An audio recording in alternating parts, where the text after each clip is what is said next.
अरे सदियों से बाबा साहब, अरे सदियों से बाबा साहब अम्बेडकर महान थे, भारत के शान थे, आज भी हैं और कल भी रहेंगे। सदियों से बाबा साहब अम्बेडकर महान थे, भारत के शान थे, आज भी हैं और कल भी रहेंगे।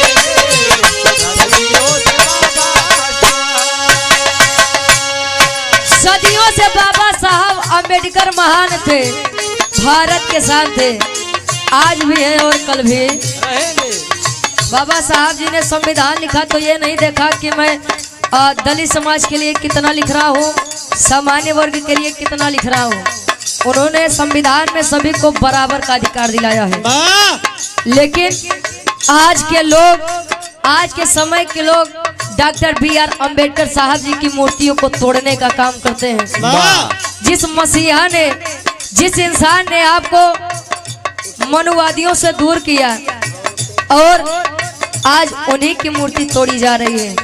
बारे समाज के व्यक्ति कहे एक लाइन, जन्म कर भी नहीं लेते जहाँ में हम नहीं होते,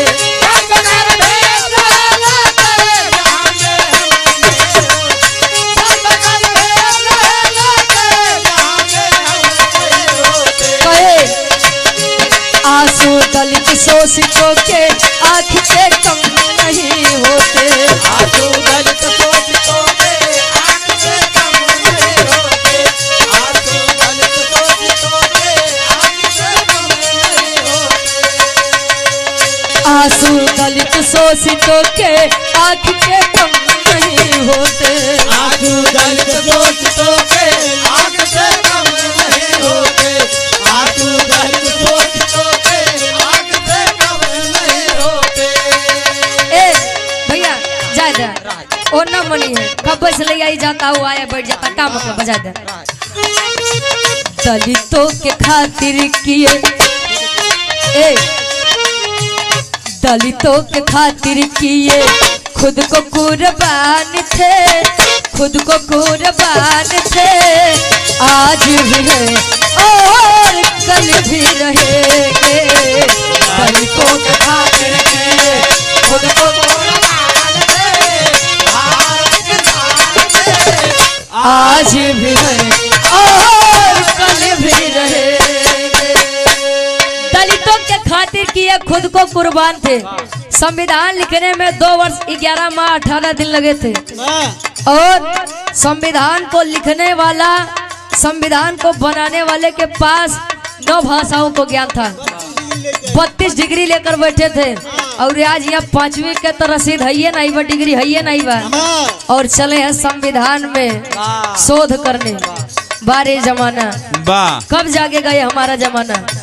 और समाज समय रहते अगर जाग गया तो ठीक, नहीं तो फिर वही समय आएगा और हमारे और आपके बच्चे फिर से वही दिन देखेंगे जो हमारी पीढ़ियां देख कर लौटी है। थाली में कुत्ता खाएगा लेकिन आदमी नहीं छू सकता, ये जमाना था। आखिरी भाव जानते हैं कि छुआछूत का अनुच्छेद 17 में किया गया है संविधान में, लेकिन समाज में आज भी व्याप्त है। कुत्ता के अपने बर्तन में पानी पियाई देते हैं, लेकिन अभी कोई नीच जात दलित समाज का व्यक्ति आ जाए तो उसके लिए अलग से व्यवस्था करते हैं। बाहरी समाज तालाब में पानी पीने का अधिकार हमको और आपको नहीं था। आखिरी भाव उसके बाद बड़का भैया के नंबर 1 कहे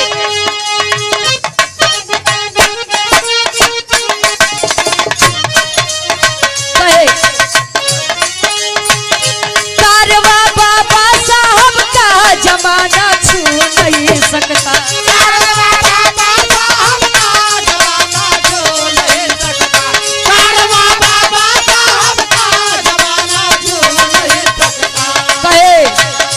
साहब काशी राम जैसा कोई भी हो नहीं सकता, साहब काशी राम जैसा कोई भी हो नहीं सकता, साहब काशी राम जैसा कोई भी हो नहीं सकता।